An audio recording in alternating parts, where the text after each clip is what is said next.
Welcome to the Deep Dive. You're here because you want to get a handle on the important stuff quickly and thoroughly without getting totally lost. Exactly. Today, we're tackling a big one, building, reliable income for your retirement years. That's right. And we've got a really interesting piece of analysis here. It's an article pointing to two specific stocks. Potential cornerstones for generating, as they put it, income for life. Income for life. Wow. I like the sound of that. So our mission here, our deep dive, is really to go beyond just the names. We want to understand why. Why these stocks, Johnson & Johnson and Realty Income. What makes them stand out? Let's get into it. Okay, so maybe the first thing to grasp is how investing changes when you're nearing or actually in retirement. The focus really shifts. Right. It's less about shooting for the moon, maximizing growth at all costs. Exactly. It becomes much more about ensuring you have a dependable income stream coming in, month after month, quarter after quarter, but with less risk. Okay, a different mindset entirely. Like building a reliable paycheck machine instead of trying to hit the jackpot. And dividends are key to that. Dividends are huge here. Yeah, think about it. You get passive income, usually quarterly. Sometimes there are tax advantages, which is nice, qualified dividends. And crucially, if the company grows its dividend, that income can help you keep up with inflation over time. Plus, you still get potential long-term growth in the stock price itself. And the article mentioned some research suggesting dividend payers actually kind of outperform non-payers long-term and with less volatility. That's a key finding, yeah. It suggests stability and performance can go hand in hand. But it's not just about grabbing the highest yield available right now. That can be a trap sometimes. Okay. So what's the real key then? The insight is finding companies with, the financial muscle and, just as important, a real commitment, like it's in their DNA, to not just pay dividends, but to increase them year after year. Sustainability and growth. Got it. All right, let's dig into the first one the article highlights. Johnson & Johnson, the ticker JNJ. JNJ. The yield, as of May 2025, is around 3.3%. Not super high maybe, but wow, 62 years of dividend growth. That's incredible. It really is exceptional, 62 consecutive years. And think about what's happened in the world over 6 decades. Right. All sorts of crises and changes. Exactly. And through it all, they kept raising that dividend. That tells you a lot about the business resilience and management's focus. And they have that AAA credit rating. Yeah, only one other U.S. company has that, right? That's right. Microsoft is the other one. Yeah. So it signals incredibly strong financial health, very low risk of default. For retirees, that helps you sleep at night. The author actually had a nickname for J&J. A bit blunt, but memorable. The Dividend Cockroach. Slight chuckle. Yeah, I saw that. Meaning it just survives anything the economy throws at it. It's vivid, isn't it? But it captures that resilience perfectly. That's why it pops up in retirement discussions so often. Stability, income. They started paying dividends back in 1944. Wow. And haven't stopped increasing them for 62 years straight. It's just a remarkable track record. And a lot of that strength comes from their business mix, right? After spinning off Kenvue, they're focused on pharma and med tech. How does that help? Great point.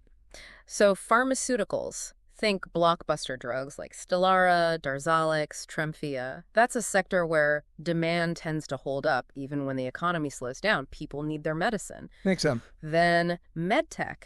That's everything from, surgical robotics and joint replacements to things like contact lenses. Again, pretty essential stuff. So this diversification within healthcare provides a strong buffer. And that AAA rating. Yeah. We mentioned it, but what does it really mean for someone counting on that dividend check? It means the odds of J&J suddenly being unable to pay its debts or its dividend are extremely low. It's the highest level of creditworthiness. It signifies exceptional financial strength and stability over the long haul. Less worry for the investor. Okay. And the article mentioned a payout ratio, around 45% after the Kenvue split. What does that tell us? Is that good? Yeah, 45% is generally seen as quite healthy. It means they're paying out less than half their earnings as dividends. So they keep the rest. Exactly. They keep a good chunk to reinvest back into the business, R&D for new drugs, new medical devices, maybe acquisitions.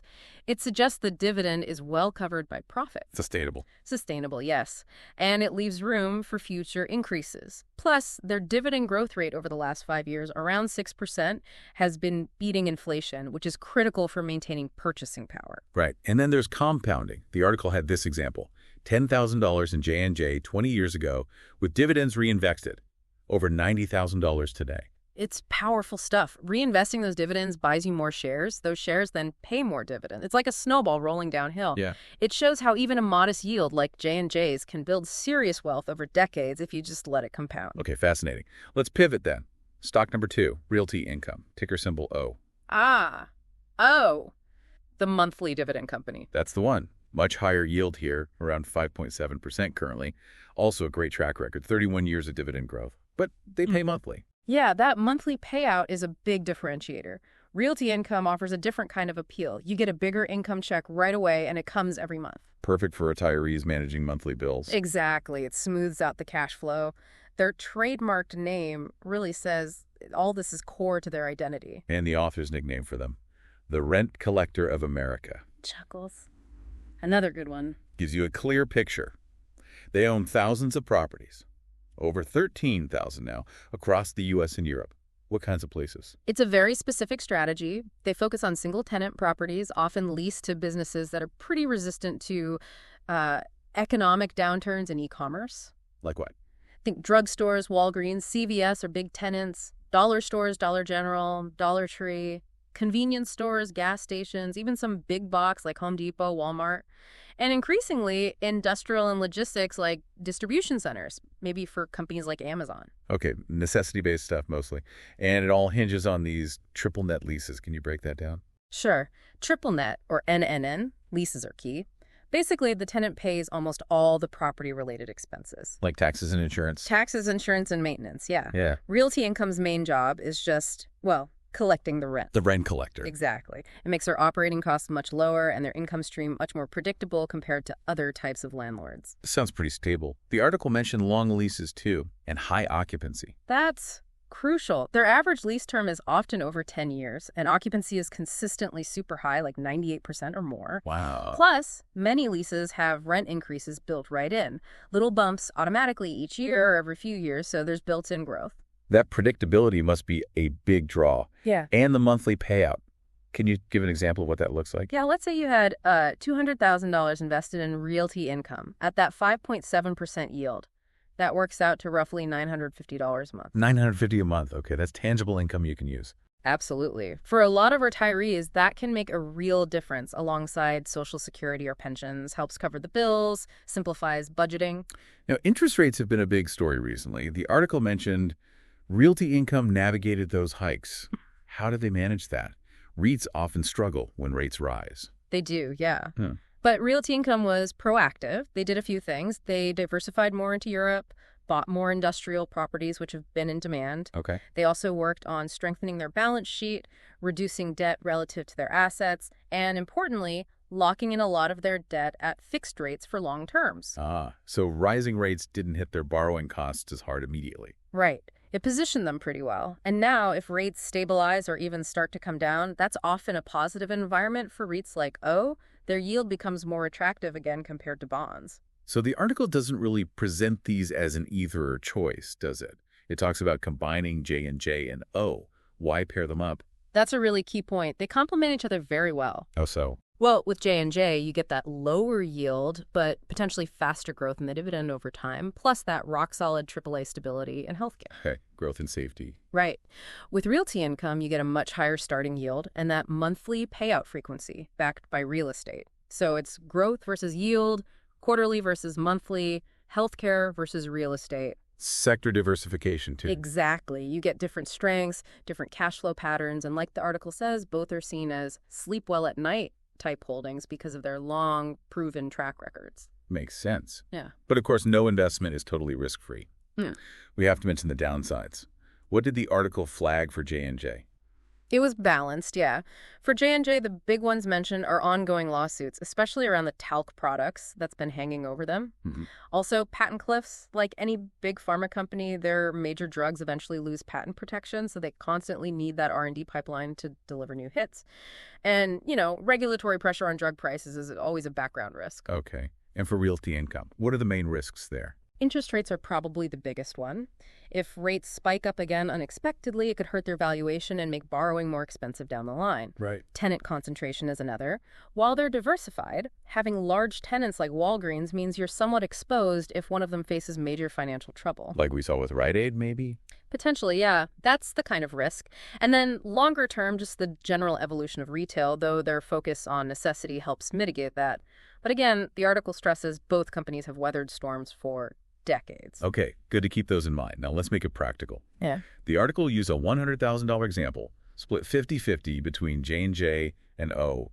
What kind of income does that generate? Okay, so $50 in J&J at 3.3%, that's about $600 and $650 a year, or roughly $412 per quarter. And $50K in Realty Income at 5.7%. That's about $2,850 a year, or around $237, $238 each month. So combined, to that, nearly $375 a month. Yeah, somewhere right around there. Almost $4,500 a year from that initial $100 investment. And if you don't need that cash right away, reinvesting those dividends boosts future income, right? Even if the stock prices don't move much. Exactly. That's the compounding engine again. Reinvesting buys more shares, generating more income next time. The article suggests you could potentially see your income grow maybe 4.5% to 5.5% per year just from the dividend growth and reinvestment, even in a flat market. That's powerful. Or you just take the cash. Or you take the cash. Use that $375 a month to help pay bills without having to sell your shares, which is often the goal in retirement. One last point, the 2008 crisis. How did these two hold up then, according to the piece? That was a real stress test for everyone. And the key takeaway was that both J&J and Realty Income not only continued to pay their dividends right through the crisis. They didn't cut. No cuts. They actually increased their dividends during that period. Wow. That really speaks volumes about the resilience of their business models and their commitment to shareholders, even in the toughest times. That's the kind of reliability you look for. Okay, so wrapping this up. This deep dive really seems to position J&J and Realty Income as, well, potential bedrock holdings for someone building a retirement income portfolio. Yeah, I think that's a fair summary. Their long dividend track records, the stability you see in their businesses, and how they complement each other. It makes a compelling case. It's about buying income for life, as the article put it, focusing on durable companies that prioritize returning cash to shareholders. That's the core idea: consistency, reliability, growing income. And maybe they're not the most exciting stocks out there, not going to double overnight. Probably not. But they offer a foundation for potentially reliable income, less stress, more peace of mind in retirement. Precisely. They might not be the only things you own. Diversification is always key, but they represent a solid starting point or core holding for that income-focused strategy. So here's something to think about as you mull over your own retirement picture.